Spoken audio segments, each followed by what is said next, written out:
হরিশ্চন্দ্রপুরের বিধায়ক মতিবুর রহমান আগেই বলেছিলেন আমি দিদির সাথেই থাকবো। এবার হরিশ্চন্দ্রপুরে 21শে জুলাই নিয়ে বিধায়ক মতিবুরের নেতৃত্বে মমতাপন্থী তৃণমূলের প্রস্তুতি বৈঠক। 21শে জুলাই নিয়ে হরিশ্চন্দ্রপুরে মমতাপন্থী তৃণমূলের প্রস্তুতি বৈঠক বিধায়ক মতিবুর রহমানের নেতৃত্বে সম্পন্ন হলো বৈঠক। হরিশ্চন্দ্রপুরে তৃণমূল কংগ্রেসের দলীয় কার্যালয়ে 21শে জুলাই নিয়ে প্রস্তুতি বৈঠক হয়। কালীঘাট তৃণমূলে এই মুহূর্তে হাতে গোনা যে কয়েকজন বিধায়ক আছেন তার মধ্যে রয়েছেন হরিশ্চন্দ্রপুর বিধানসভার বিধায়ক মতিবুর রহমান। প্রথম থেকেই তিনি স্পষ্ট করেছেন তিনি মমতা ব্যানার্জির সঙ্গেই থাকবেন। देखिए 21 जुलाई लेके बात हुआ है, मीटिंग कराया, कैसे कैसे आदमी जाएगा। हम लोग उसी वही प्रोग्राम बनाया कि कौन कहाँ से आदमी जाएगा, कैसे कैसे ले जाएगा, सारा हमने बना लिया है सिस्टम।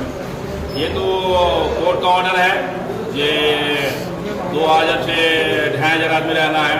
अगर कोर्ट का ऑर्डर नहीं होता तो हम लोग मालदा डिस्ट्रिक्ट से कम से कम इस बार दीदी के लिए 1 लाख आदमी लेके जाता। हमारे दीदिर संगे আছে, গরিবের বন্ধুর সঙ্গে আছে, আর আমরা হরিশ্চন্দ্রপুর আর মালদা ডিস্ট্রিক্টে যত